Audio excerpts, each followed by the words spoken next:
So, welcome. Thank you for being here. It is Tuesday, May 3rd, 2016. Can you please state your name and occupation?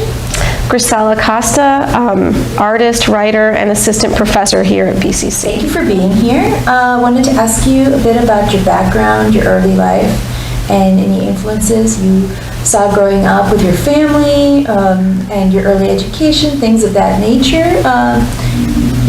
Anything that you feel comfortable sharing, you can share, and you can begin anywhere you'd like. Okay, well, I did not grow up in the Bronx. I actually grew up in Chicago in its Logan Square neighborhood, which in the 70s and 80s when I was growing up, that was a predominantly Puerto Rican and Polish neighborhood. Logan Square actually started out as a suburb of Chicago, a German suburb, but then the city extended the train up into that area, and once that happened, more and more people moved there, and eventually in the late 60s, early 70s, a lot of Latinos started moving in. Obviously this created white flight. But my dad and my mom, they arrived there, I want to say it was 1970, just a little bit before I was born. I was born in 1971. And they moved there from Colombia, South America, my dad's country. He's from Colombia. And they moved there with my two brothers, Carlos and Luis, and my mom is originally from Cuba. They both met at El Seminario de Matanzas, where my mom expected to, become a missionary. My dad expected to become a minister. He did. She didn't graduate. She left school in order to marry him. So after they married, they moved to Colombia. And my dad was very ambitious, so when a mentor asked him what he wanted to do after he graduated, he said, oh, well, I'd like to go to Princeton, to graduate school. And his mentor was this man by the last name of Van Dyke, who lived in New Jersey. So my dad knew that he could make that happen, and he did. So they were in New Jersey for a little while after my brothers were born. And then eventually the United Church of Christ found a church for my dad in Chicago, so that's why they ended up there. And that's where I was born about a year later. So growing up in Logan Square is one of my greatest influences. It's a beautiful neighborhood. The architecture that the Germans left behind was both stunning and intimidating. There were a lot of mansions, but there were also two flats, and it was rumored that there were these, and they're still there, these red brick two flats that had swastikas in the brick design. So it was rumored that people who had been associated with the Nazis lived in those two flats, and they organized things in that neighborhood before, we lived there. So it was a very interesting history to grow up with in Logan Square, considering my Latino background, and ultimately my dad's, and really my mom's too, just a little farther back, our black background. But we made Logan Square our own. There were a lot of Cubans there who opened up businesses on Milwaukee Avenue. A lot of Puerto Ricans as well. Unfortunately, as soon as Latinos kind of made their little fortunes there, they tended to leave and go to the suburbs. So what that has currently done, it's created a situation where a lot of Latinos who stayed have been displaced. So anyway, all of that influences me a lot because my dad was such a big community leader in Logan Square that, now whenever I see gentrification happening, I just think of that. I think of that neighborhood. I think of the women that I grew up with who were so crazy and full of makeup and hairspray and heels and just bizarre attitudes. I think of the men who raised me there as well, who encouraged me to stay in college, and just the community center that was created there through my dad's church. Our church, I don't go to church, I'm not a religious person, but I do value what that church meant for that community. So it wasn't just a church. They also had a preschool there. They also had a branch of a university there. And my dad also opened a counseling center. So there were a lot of women, for example, who were struggling in their families because they were abused. And they got a lot of help. I mean, they would either get divorced or they'd, get family counseling and make sure that the abuse stopped, things like that. And then they went on to get their education. So that is one of my biggest influences. And I think that when I did move out here to the East Coast in 1999, that tradition of community is what allowed me to succeed out here, because what I did was I found a poetry reading in Harlem called Soul in the Heights at a place called Cafe Largo, where a lot of the Nuyorican poets would read at the time. And they welcomed me in such a way that it just reminded me of what I had grown up with. So I was there literally every week, writing all the time. I eventually became a poet in the schools, and the reason that I have such a strong connection with the Bronx is because organizations like Teachers and Writers and DreamYard placed me in a lot of public schools here in the Bronx. Especially some schools that were considered District 75, which means that the students are special education.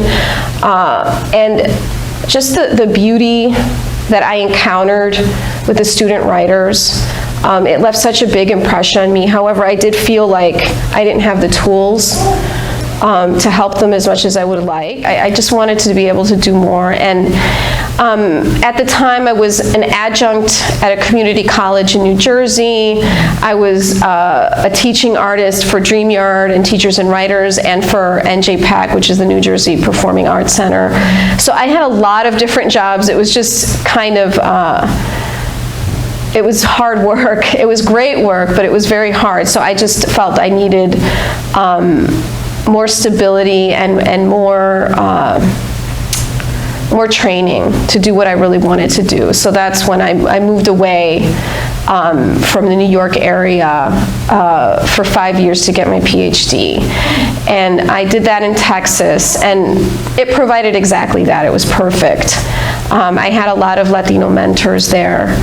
And where in Texas did you get your? In San Antonio, University of Texas at San Antonio. But Austin is great, Houston is great, San Antonio is a little conservative for me. So of course I moved right back, and I told friends that when I come back I want to be in the Bronx, and that's exactly what I did. So I lived here for the first, I think 4 years back, and then taught here at BCC. But I've since had to move back to New Jersey because now I'm taking care of my dad, the one that I already mentioned, and my mom. She's okay, but he has Alzheimer's, so we needed more space, and I could only afford that in New Jersey. But ultimately, I'm doing everything that I wanted to do. Like now I feel that I definitely have the training, I have the supportive atmosphere here at BCC to help the population that I want. And again, help, I'm not sure that that's the right word. I think support is more the word that I prefer, just because I want to recreate what I grew up with, just a really supportive community. Tell me a little bit about that. Tell me about that supportive community in regards to your love of poetry and writing and where that stemmed from. Okay. Well, I wouldn't say that my love of the arts necessarily stems from the community center in Logan Square. That really stems from my mom. She's not an artist herself, but she just has a great love of the arts. So as a young person, we always had music playing in our home. Everyone had their own stereo. We didn't all have our own TVs, but we all had our own stereo in our rooms. So I would hear Santana coming out of Luis's room. I'd hear Devo coming out of Carlos's room. I'd hear opera and mambo coming out of Mom's room. My aunt probably was playing Celia Cruz, things like that. So, I got a lot of different musical information as a young person, which led that to become one of the main loves that I have.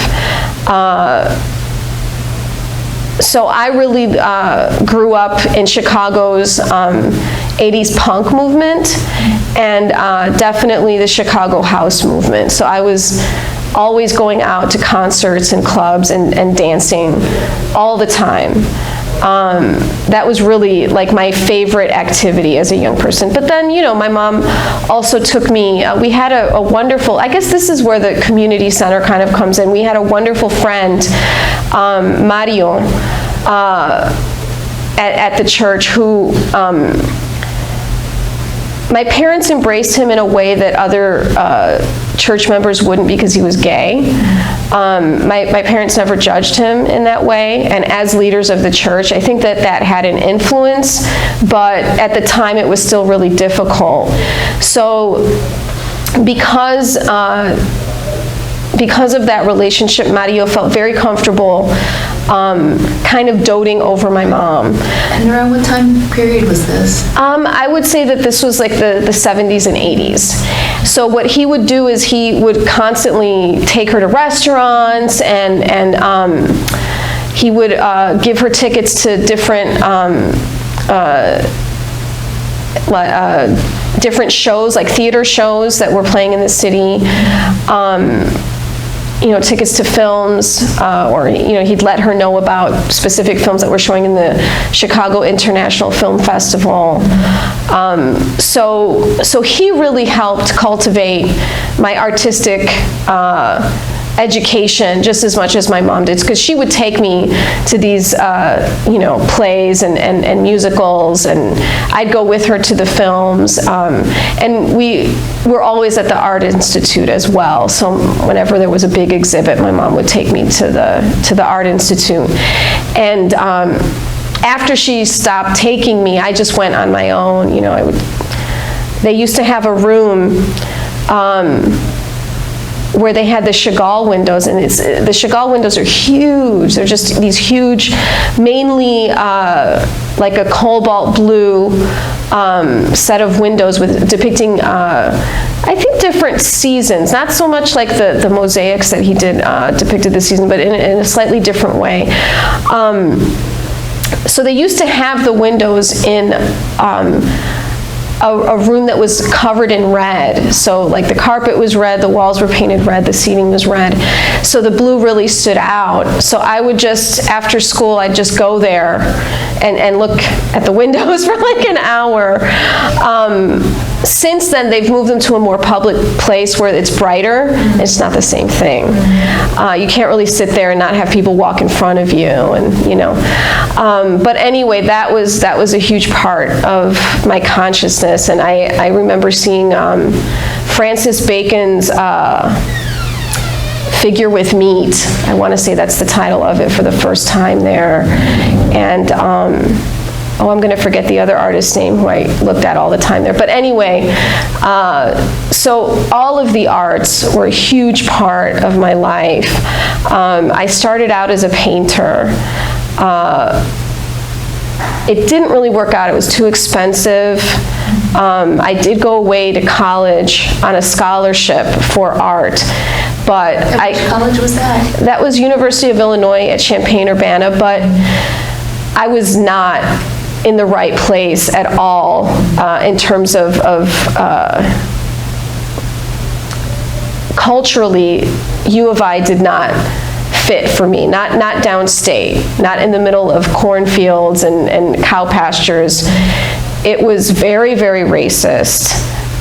It was very classist, and it was clear that I was being trained to be a commercial artist. And I understand why. Now that I'm older, I completely understand why. They were training us well, I get it. But I was such a sensitive child. It just did not work for me. So I left, like, right away. And I often tell this story to my students now because they think that withdrawing is a mistake. And looking back, it was the best decision I ever made because I didn't waste any money. And I just knew it wasn't right. It wasn't the right time. It just wasn't the right place. So when I did return to college at an arts and communications school, Columbia College Chicago, completely night and day. It was much more supportive artistic environment, really progressive politically at the time, I felt. Not necessarily in terms of race or culture, but definitely in terms of other kinds of ideology. So I felt really at home there, but I did not feel comfortable going back to painting. So because I love film, I started in film. And around what time was this transition that took place? Was there a gap of years between your transition from University of Illinois, Urbana to this? I would say that I took like a year off or so to just kind of figure out what I wanted to do. And then when you came back, it was around what time? When I enrolled at Columbia College Chicago, it was probably 1991 or 90, somewhere around there. Yeah, it would be 1991, that would make sense. And then you segued to film. Yes, I started out in film because I absolutely loved film, but whereas I really enjoyed writing scripts, I did not feel that I saw what some of my peers did visually, and I just didn't think that way, you know? I didn't think of certain shots. I just thought, oh, no. Like, I'm good at this part of it, but that part, they're much more talented at it. So, and then I was worried about the sexism in film, too.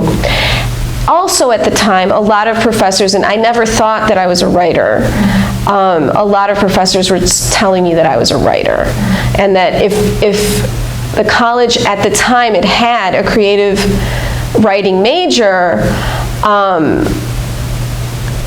they would have recommended me for it. They have it now, and it's actually a very significant program that's renowned. But at the time, they did not have a creative writing department. So I figured, okay, I'll go into journalism. And I was writing for the school paper. I did a lot of feature writing, and it worked. I loved it, you know, and it came naturally to me. I learned very, very quickly.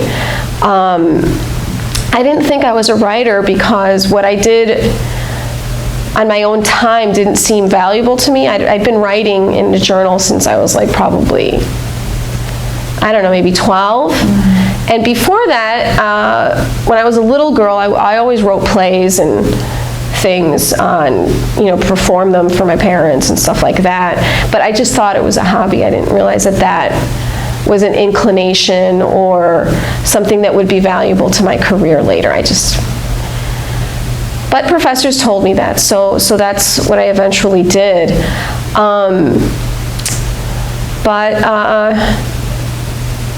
Yeah, I think I can pause there and see if you have any other questions, because I've kind of gone on and on and on about in a funky little thread. No, not at all, not at all. I mean, it's all part of the journey, right? Compelling how your path as an artist and your path to self-expression can kind of echo the sentiments of students coming here to BCC trying to find their path. whether it's artistic or not, although I think it's all artistic, is to find your expression, your sense of expression. That's what art is, right? Just to have the power to voice yourself and to participate in the world. Yeah, and I do try to share that with students because I think that sometimes they think that they have to know exactly what they're doing right away. And I'm a clear example of not knowing what I wanted to do right away. I mean, and the truth is, I still kind of have a happy marriage of all of these things. I'm still involved in the arts. I'm married to a playwright. I've written monologues and plays that have been performed. A lot of my poetry has music in it. I sing it. I was in a band for a little while. So I do feel that while writing is definitely my primary discipline, that love of all of the artistic disciplines is still there, and it still comes out in a variety of ways. And obviously education is a discipline that is an art form as well. So, yeah. So tell me about how this segued into your, I guess, coming back after your time at Columbia College, and how that segued into your path into education. Yeah, so when I was at Columbia College Chicago, what I was able to write about was fairly flexible. As we were students, if we had ideas, they were very open to them. You know, there were certain things that I had to do for the paper, but if I had an op-ed piece or you know, just something that I wanted to write about, the paper was open to that. I don't know that they would necessarily be that open today. It's a much more professional production now. But back then it was really, really open-minded in a lot of ways. But once I left school, I worked at what was called extra bilingual community newspapers, and it was the only bilingual newspaper of its kind at the time. I think the Chicago Sun-Times had, I don't know what you'd call it, like an insert that was in Spanish, but they didn't have side-by-side bilingual articles or anything like that. So that's where I worked. And while there were good intentions behind that paper, it was not run very well. I interned there for a year, and then I wrote as a staff writer for a year. But we didn't have staff meetings to discuss articles, which I thought was insane. It didn't pay very much at all, so I really couldn't exert any independence at that point, which I really needed. I was, I don't know, maybe 23 or something like that, since I started a little bit late. So I went back to school. That's what I figured I had to do. I also interned at the Chicago Reporter for a little while too, which that's an excellent journal, and they cover issues of race and poverty in Chicago, and they still exist. Extra bilingual doesn't exist anymore. So I got a lot of training writing, and that continues to help me today. Like that foundation was excellent. But at the time, I mean, even if I wanted to work at the Chicago Tribune, I would have been making very, very little money. And to make a little bit more money, they mainly would hire you freelance. And at the time, I was absolutely terrified of freelance. I just didn't think that was stable enough. I wanted a stable job. Little did I know it wouldn't be stable for quite some time. But so I went back to school, and this time I did go to the University of Illinois, but in Chicago, so it was UIC, the UIC campus. And what major were you interested in pursuing? I went back for education. Okay. Yeah, so that's why I got into education. My dad suggested, hey, you're a good writer, you're very good with people, and why don't you go into teaching? The thought actually kind of repulsed me because I hated school when I was in school. Like, I didn't hate Columbia College Chicago, that was my favorite place to learn, but I hated high school, I hated some aspects of middle school. I really loved to learn, but I just hated learning facilities. I hated the structure. And I still do. I don't like what our classrooms look like anywhere. I don't mean just here at BCC, I mean anywhere. I don't like how classrooms are structured. I don't like the colors. It's just not conducive to imagination, I feel, the physical space. So, you know, it was a frustrating time for me going back. What was especially frustrating was at UIC at the time, I didn't feel that there were enough faculty members there who represented innovative thinking in education. It changed. It changed as soon as I left. But, excuse me, there were a couple of professors there. There were a few. There was one particular professor who had experience with the Watts riots in California. That's where he came out of. And there was another professor who I had who she taught a class on black female writers. So there were some professors who I had at UIC who I felt really expanded my range of thinking. I was exposed to literature I'd never seen before. And I also met Bill Ayers there, who eventually, once I went back for the PhD, he was on my dissertation committee. Can you tell me a little bit of background about him? People probably remember him from Obama's first election, where someone brought up that Obama had been to a fundraiser at Bill Ayers' house, and then Bill Ayers' background as an activist came out. And if you read his memoirs, there isn't anyone who is more apologetic about the mistakes that he made during his activism years than he is. He completely regrets decisions that he made, and he's accepted whatever fallout came from that.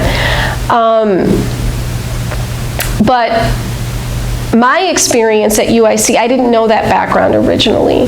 When I took his class, I just saw that everyone was extremely engaged in his class, and he had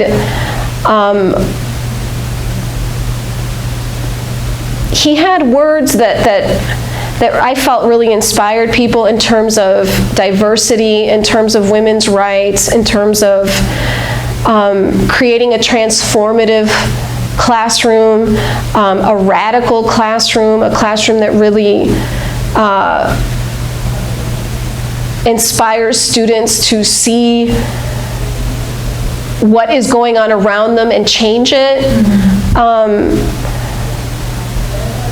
I just thought it was great. It was magical. Everyone was so happy in his classes. Everyone was talking and energized.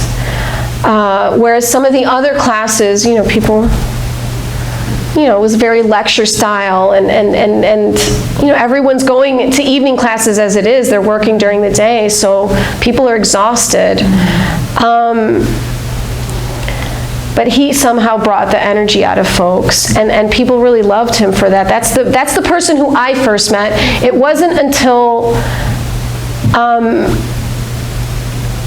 I was in Texas that my husband and I were watching a documentary about the Weather Underground, and then I saw him, and I was like, that's my professor. And Vincent, my husband, he was like, what? You're kidding me. And I had to go into a photo album and show him the picture that I had taken at graduation with this man. And I was just in shock. I didn't know. I felt so ignorant. Because when I was at UIC, the internet just wasn't as widely used yet. So like the thought of searching his name, I don't think Google even existed yet.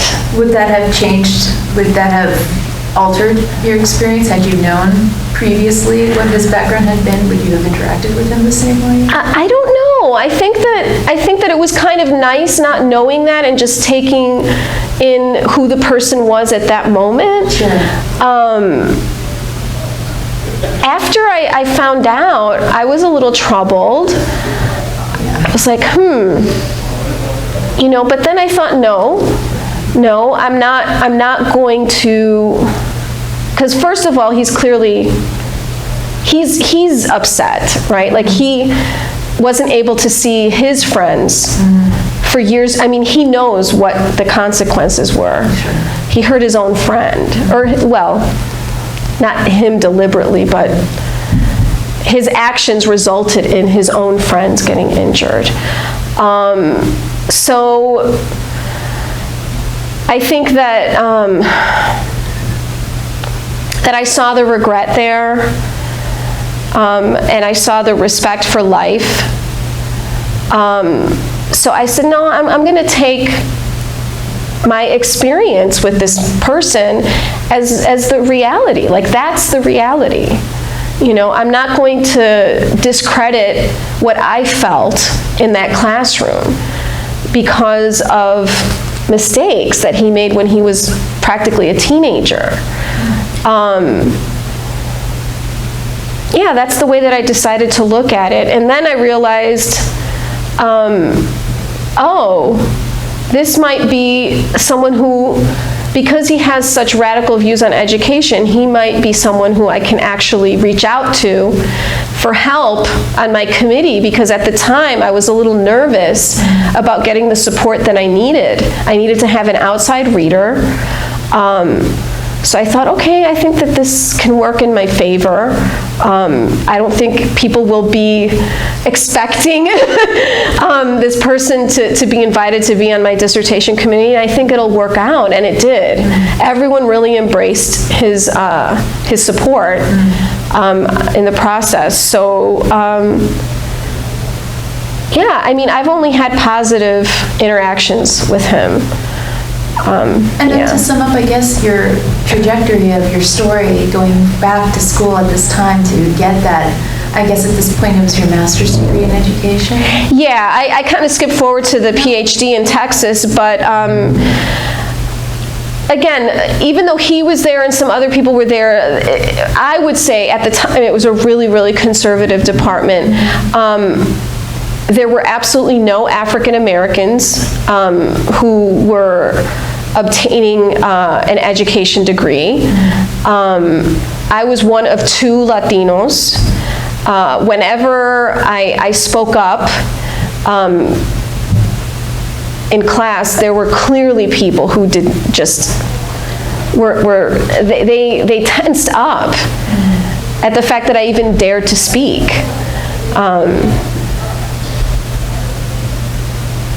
And it was, I would say, the Midwestern influence, like there were people, there were students in that class who had only been around people who were like them in the Midwest, and now they were in this urban environment and exposed to people like me. And the story I always tell was, I said I grew up in punk and house movement, and there was a particular place that I would go to. It was an underground warehouse party in Chicago on the near south side of the Pilsen area of Chicago. And this was entirely run by teenagers. So completely illegal, really. But, they only sold pop, right, or soda. Sorry, I'm not in the Midwest right now. They only sold soda. You paid a cover to get in, and all of the artwork on the walls was done by young people. All of the music was DJ'd by, many of Chicago's most prominent DJs that come out of that era were trained at this party. They had fashion shows where the teenagers were making their own clothes. Obviously, tons of dancers. Eventually, after that era, a lot of us were asked to be dancers in other clubs, including myself. What else? What other kinds of... They didn't have necessarily literary arts there, but a lot of arts in general. And it was completely run by young people, which to this day, that just fascinates me, right? And what I said in one particular class was that I felt like that's what I want to do. In my classroom. I want to create an environment where all of the young people in my classroom feel comfortable making what happens in the classroom happen themselves. And obviously I have to train them and give them the tools. The people who ran the club, they had meetings. They talked about what things had to go down and everything. And, they had they delegated jobs and all of that. So it was very structured, which is why it worked for so long. Eventually, outside influences didn't allow it to continue, but of course not, it was kids. But when I said that in the classroom, when I said that to my graduate peers, they were absolutely horrified. They were like, how can you possibly equate learning with that environment, the environment of an underground club? And how could you possibly think that people in a structured learning environment could utilize anything that those kids did? There's no connection whatsoever. They said this to my face. And I felt so sad for them. I felt so sad that they couldn't see, well, but if the kids are doing it themselves, they learn more. They learn more because they have to go through all the steps of making something happen, and if they fumble it, then they do it better next time, and then they watch how someone else in the class has done it, and they learn from that other student. When they're learning from each other, obviously you give them the structure, you model it first, and that's what I always do in my classes. I model first, and then I have them try. And they don't do well the first time necessarily. Some of them do. But then by the end of the semester, they think they've done it all themselves. And they have. And they feel more empowered that way. So I've stuck to my guns. I really believe that underground warehouse method works. But they weren't hearing it, not my peers at the time. So I felt very isolated. I felt very isolated as a woman. I felt like as a woman of color, as a Latina, my ideas were not valued at all. And I think that the trauma that gave me at the time extended itself into other aspects of my life. I didn't think that I could support myself. I dated a doctor because I thought that I would need to marry someone who could support me. Not necessarily the right guy. Well, he wasn't the right guy. I'm not with him. So it wasn't until I moved to New York and I saw other options, and I saw how empowered Latinas are here.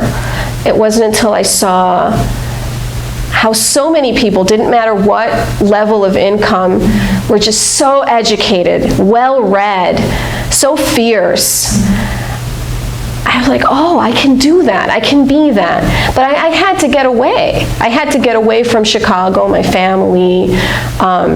For all the empowerment in my family, I still felt that there were things that, as a woman, they still didn't get about me. Oh, it was just so exciting. And so tell me a little bit about that period. What compelled you to finally make that decision to come, and what led to your decision of it being the East Coast versus anywhere else? Well, I didn't come because I wanted. I came because the doctor gave me a big ring and said he was going to marry me. But I should have known it was wrong. I wasn't happy. I wasn't happy. Like, I remember my friend Barbara said, wow, that ring is gorgeous. You must be so excited. And I was like, oh yeah. But I knew inside I wasn't. So I should have known, but I thought that that was my only option. So within months, it had all just gone out the window. I had gotten work in the New York public school system, but for example, at Graphic Arts and Communications High School, one of the places where I was placed, in October they still didn't have rosters. So I didn't know which students I could give books to. I couldn't take attendance even though they required it every day. So some days I would have 3 students, some days I'd have 50. They'd just decide to show up or not show up. No one knew who belonged where in October. I talked to other teachers about it, and bless her soul, one girl said, well, the first year I was here, I just cried every night. And I said, you were okay with that? And she said, no, but you know, after a year of crying, you eventually get tired of it, so you stop. I'm like, I can't do that. I can't cry every night. I need to feel joy in my life, you know? So I said, no, I can't do this. I'm not doing it. So I started to look for other work, and that's eventually how I ended up as a teaching artist. But at the time, the doctor guy, he didn't understand why I wouldn't just take the job, you know. And eventually we just broke up. I found myself out here, no friends, no family, no job, no place to stay. I registered with the temp agency. Through a temp job, I got a permanent job within weeks. Because I was working my ass off. I'm like, I need a job. I stayed with a friend of the family that was out here, but it was so awkward and so just, you know, I felt like I don't know, I felt homeless, right? So I eventually found a place to stay too, just a little attic apartment in New Jersey. And it all happened again within weeks. I think just because I had that drive, you know, I really wanted to stay. And the reason that I wanted to stay was because I had started going to Cafe Largo, the poetry reading. And, you know, I read my poems, and it was, I don't know if I can describe what it felt like to have people talk to me after. And I was so unsure about my writing. Again,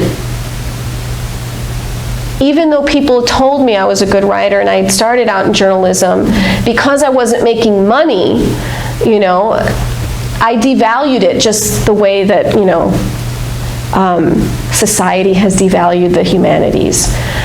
So I started to take that into my own body, that feeling.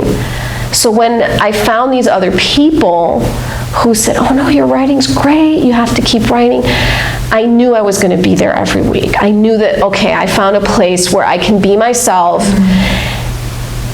and And literally, the very next night was the night that he and I broke up, you know? Wow. And Cafe Largo, where was that located? That was in Harlem. Yeah. Yeah. And this is like around 1990? That's 1999. Yeah. That's 1999. So yeah, no, when we broke up, he told me, you'll never be anything without me. You'll never be a writer. You can't do anything with your writing. And no, but you know, it's interesting, right? Because literally the night before, so many people were telling me the opposite. So for him to say those words, I just find it so telling. And I just think that, again, as a woman, there's nothing I'm prouder of than believing that he was wrong. That I'm like, no, I just heard from these people. I am a writer. Other people have told me I'm a writer. I say I'm a writer. And it was just so awesome. I mean, it was hard. It was so hard. But then I met all these new people. I'm like, no, I'm staying. Because I've found a place. And I met all of my best friends there, my oldest friends in New York. I met my husband there. It's beautiful. Yeah. Great turning point. Yes. Great turning point. And how you help that manifest into all this energy to keep pursuing your education. Yeah. Tell me a little bit about that and how it kind of came back to you coming into this classroom and destructurizing that model that you wanted it to be a more open model. Yeah. About that. Well, I certainly never in my wildest dreams thought that I was going to be a doctoral student. What I did was I allowed myself the space to be a writer for many years. And I was working a ton and not making any money. But Vincent and I eventually moved in together, and we helped each other out a lot with that. But I said, I hosted several poetry readings, one at Blue Stockings. I took over the one at Cafe Largo once the folks who were running it left. It changed the name, made it into something new. And then I did another one south of Harlem at a bar that was actually around the corner from where I lived when I lived in Manhattan. And there we had poets, multiple musicians, and a painter up on stage at the same time, which was really cool. It was so much fun. We did that for about 6 months. So I just had, like, I would say a good 6 years where I wrote and immersed myself in the artist communities of New York. I wrote my play, which was produced off Broadway. Dabbled in a little bit of theater acting, but that's not really my thing. I'm not very good at memorizing.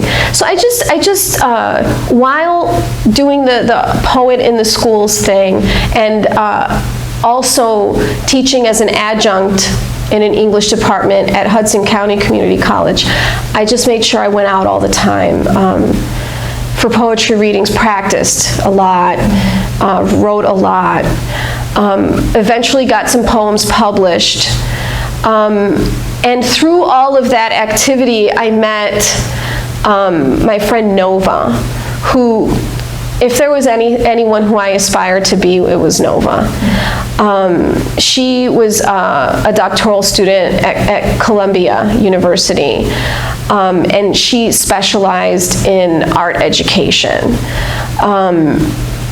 And she was also a Bill Gates Millennium Scholar, and younger than me, so I called her the prodigy all the time. She is brilliant.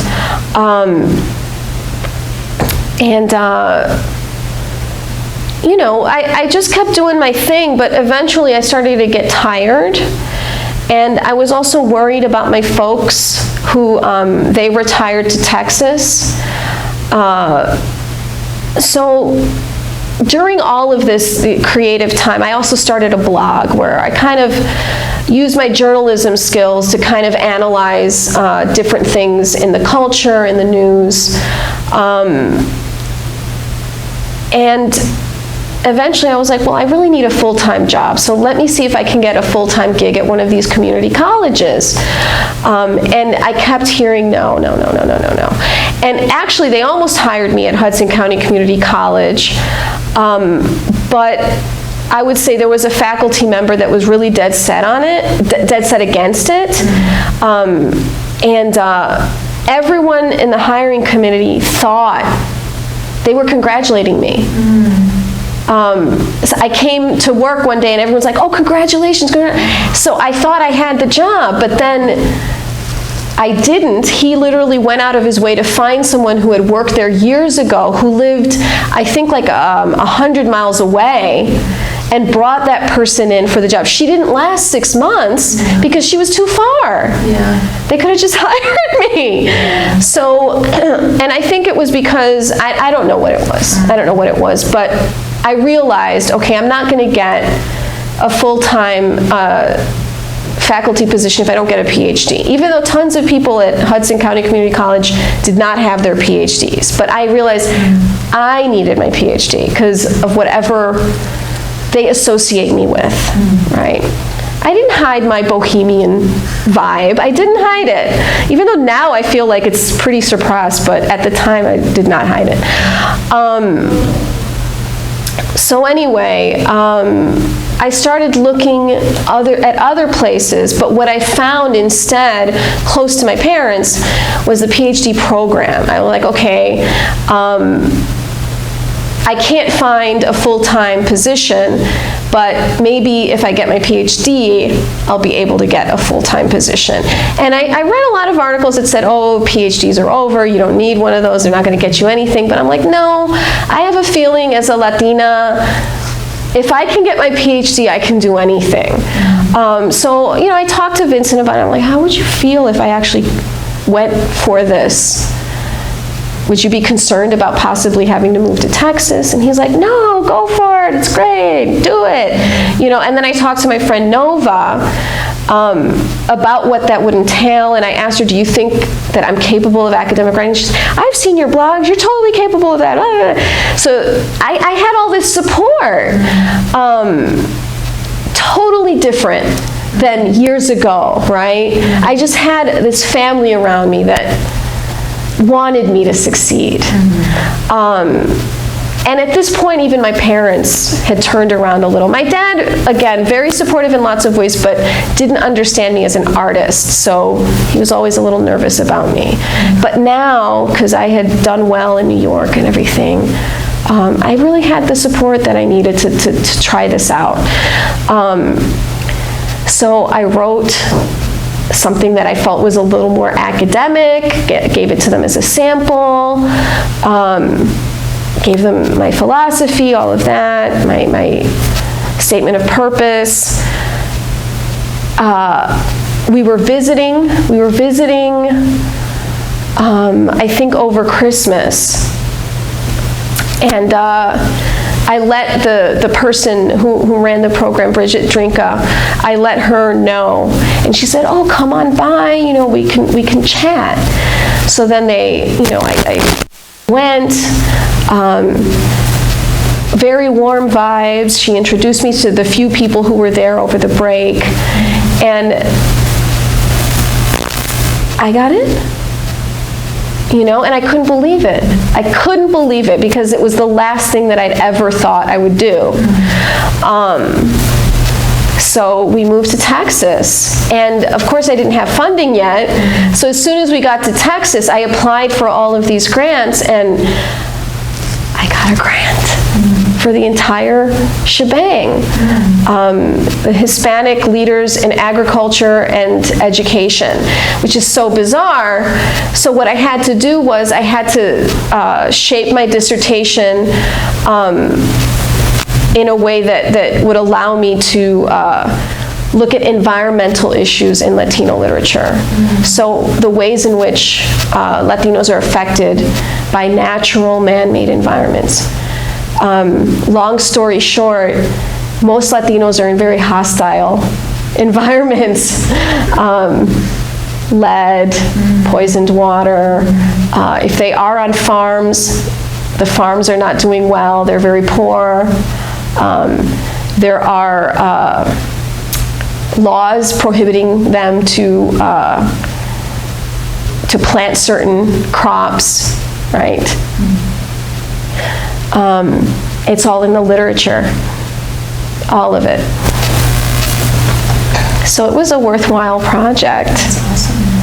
That's awesome. And so tell me about that transition from once you made this major accomplishment, how it transitioned to you returning to the East Coast and how that led to your path here at BCC.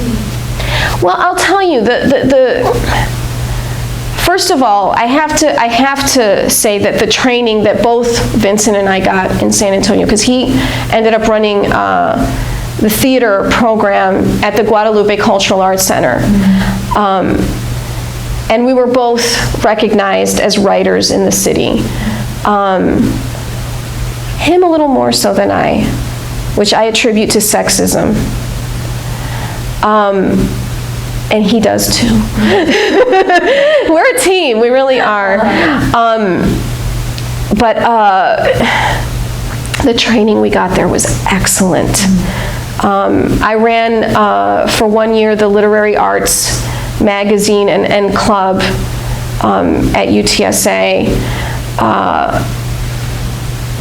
I held National Poetry Month events at the Tropicana Hotel in downtown San Antonio with major poets, Carmen Tafoya, which was the Texas Poet Laureate, Lori Ann Guerrero, who at the time didn't even have her book published yet, but now she's the subsequent Texas Poet Laureate. Just amazing time, amazing connections that we made there through the Macondo Writers Group, which Sandra Cisneros started. Anyway, we got a lot of training, but it was really hard on us because in a lot of ways we were embraced, obviously, but in a lot of ways, because we were so New Yorker, because we were so radical in our thinking, bold in our ways of speaking, we felt rejected by a lot of people. That happens. It's not a big deal. But it was a draining experience. Not only were we working our asses off, because he was in the theater constantly and I was at work constantly, writing constantly. On top of that, we're both allergic people, and Texas is one of the worst places for allergies. We got sick. Wow. We got really, really sick. My lungs were working at 20 to 30% capacity by the time I left Texas.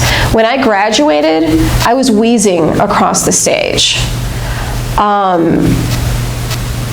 It was so challenging. And when we returned, we were just hoping that everything was the same as we left it. You know, we hadn't seen our friends. I mean, we visited, but we hadn't really spent time with them for 5 years. Lots had changed. Yeah. And what year was this when you returned? We returned in 2011. Yeah. Plus my health was just, I was out of commission. So it was very hard to start in a new place. I didn't start here right away. I started in Queensborough Community College, but I eventually moved here because I wanted to work in the borough that I lived in. But I soon found out that there was something seriously wrong with me, beyond the breathing. The breathing got better once we got here, ironically. People would say it's harder to breathe in New York than in Texas, but it's not. The breathing got better, but then I realized there was something else wrong. I started breaking out in hives all the time. And I get very upset because people say, oh, well, it's nerves. You know, you should try meditation. You know, because they, for women, they assume that it's something mental. And it really, really bothered me. I'm like, no, I can tell there's something wrong with me. And no one could figure out what it was. I tried everything. A juice diet eventually helped a little bit, but there was clearly just something wrong. And now that I had insurance, I finally went to get myself checked out, my yearly PAP and all that jazz. And the doctor said, oh, there's something not right here. I want you to have these and these tests done. I eventually found out that I had fibroid tumors. But I didn't understand the extent of it. So I knew I had to schedule that surgery. The person running the English department at Queensborough Community College, when I told her, look, I'm gonna have to have major surgery, you know, I've been breaking out in hives and there are some things going on, I got no response from her. And after I came back from a conference that I did in London, she spoke with me about a few things, and she's like, oh, and how's that thing going? I'm fine. You know, I didn't go back. I didn't go back. I was like, okay, I was thinking about, you know, taking this job at BCC. I'm definitely taking it now.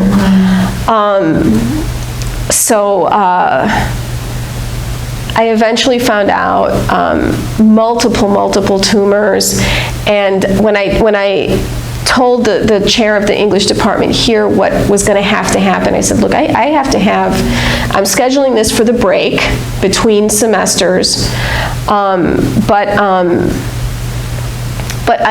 because it's major surgery, I'm going to have to be out the first few weeks of the second semester I'm here.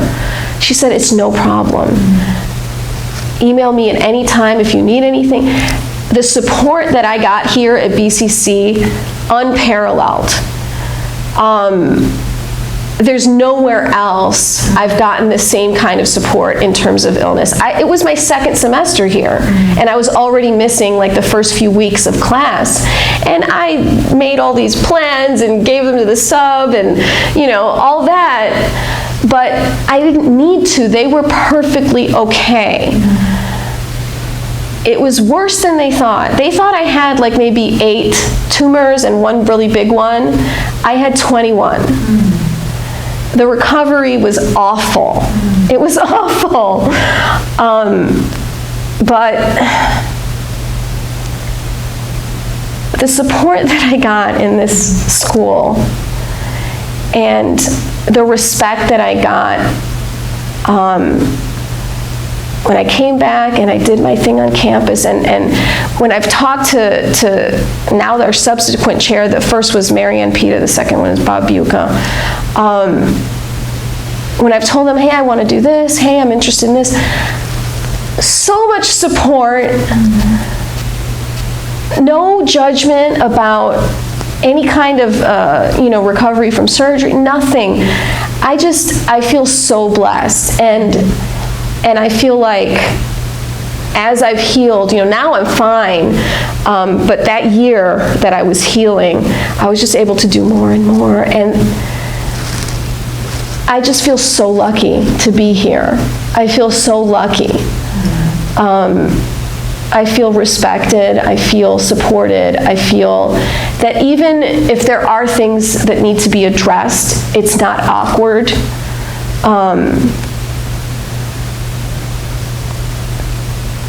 I feel like I'm finally doing everything that I want to do.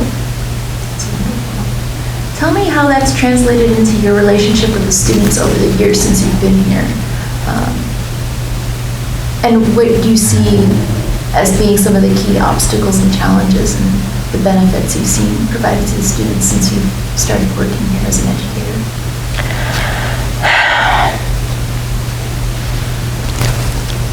Well, first of all, the students are amazing.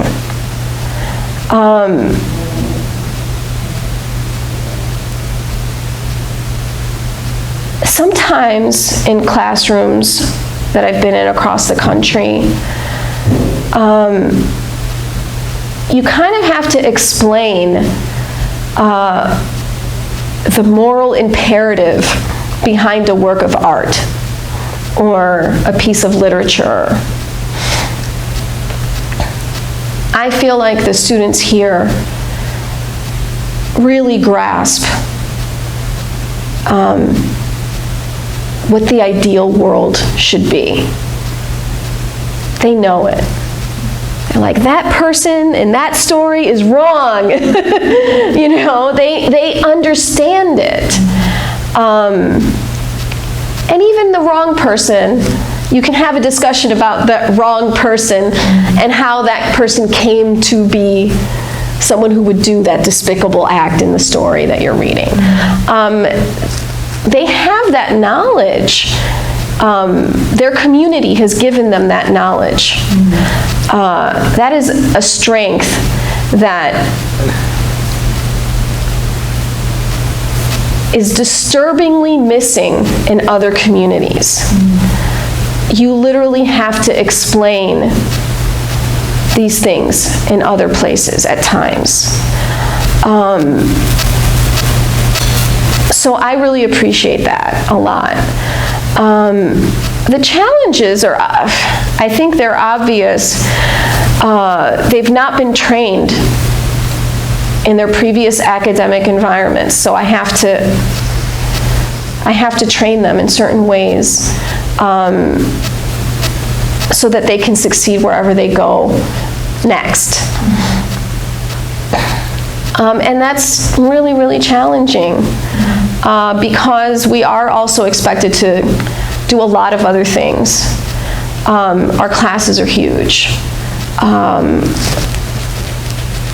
But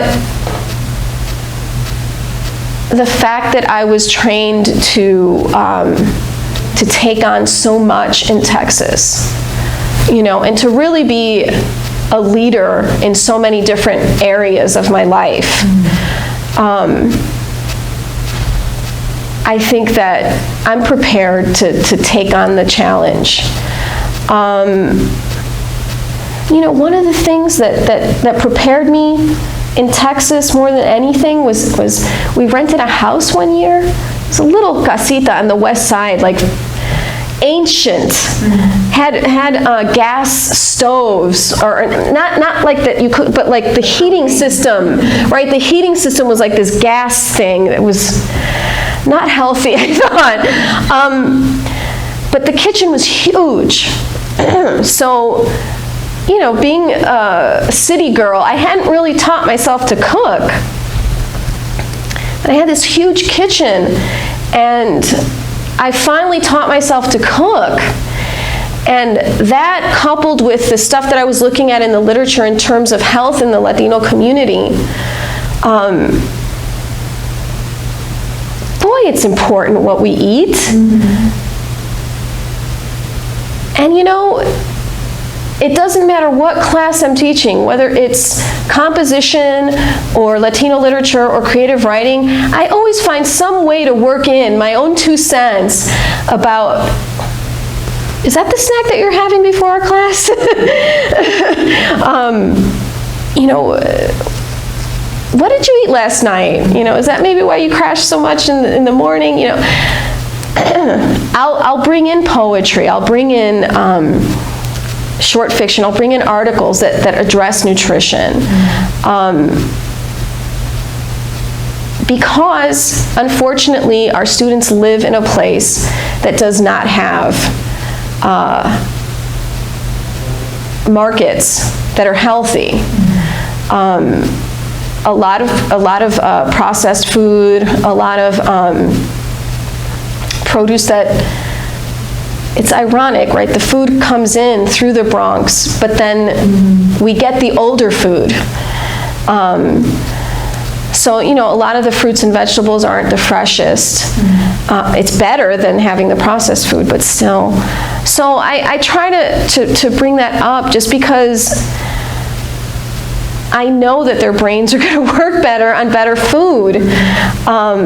So little things like that you don't even think how, I'm learning to cook for myself. How is that really going to help me in the classroom? Well, it does. Like every little experience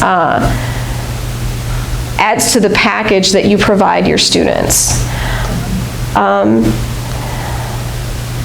Other challenges, I really think that Bronx Community College, especially considering that every building here is historic, especially considering its size, I just think it should be better funded.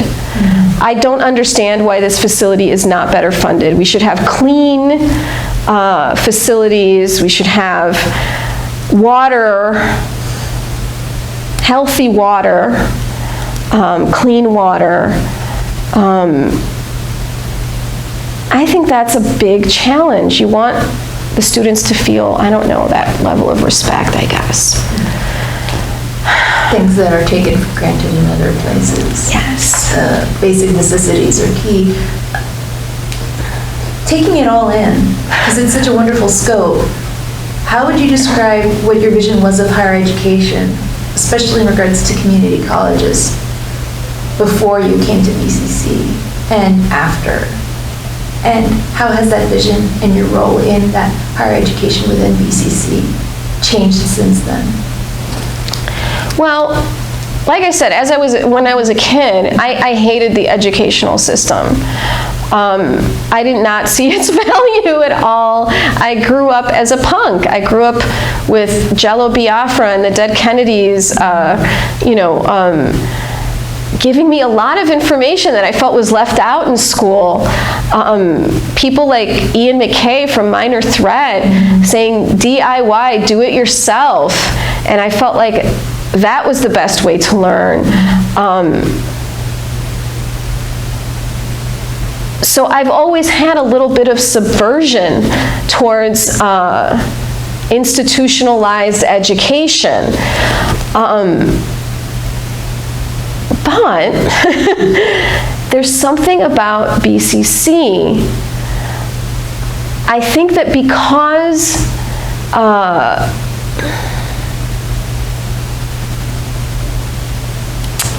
not sure how to put this. I think that because this college, this campus, is growing, not just in population, but in its ideas, in its vision. I think that what's going on here is really a lot like that idea that I had as a kid where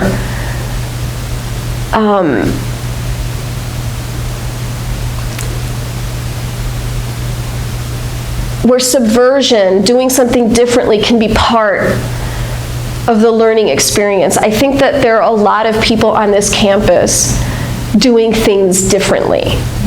I think that they're open to it. I think that that's really part of CUNY in general. CUNY has a history of being a little bit radical. It started out that way. I don't know how much it still embraces that. I think that there are still a lot of people here that embrace that. So I feel that this is definitely a place where if you have an idea, that you can find someone to help make it happen, and you're not going to find a lot of resistance. You may have people that say, "Oh, but there's no money for that," or there's, and that's everywhere. But there isn't anything that I've wanted to do here that I haven't been able to do. So I just find that incredible. I've never been at any other institution where that exists. Even in terms of just choosing my own course material and curriculum, a lot of other schools, they have a set curriculum. I'm able to shape my curriculum each semester the way that I see fit. I'd say that's pretty subversive. In the world of standardized testing and mandated curriculum, I guess, again, that's another reason why our students are a little shocked when they get here. They expect more of that. But luckily, we're able to crack open their minds and do something a little different. That's awesome. At the end of the day, how would you characterize the impact that all of this work has had in your own life and in your own thinking?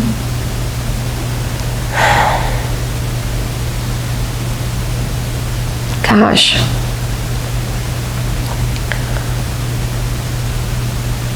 Well,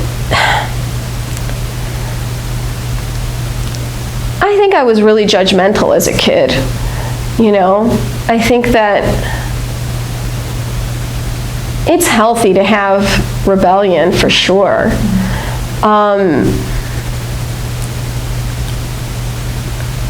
But you don't want to rebel against people who are trying to help you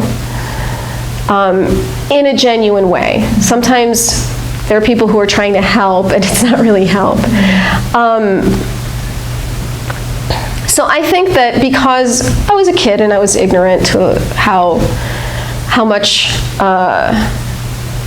many educators are actually, they're really just trying to make sure people are okay. I think that my thinking was probably a little too one-sided. Now that I've been on both ends of the situation,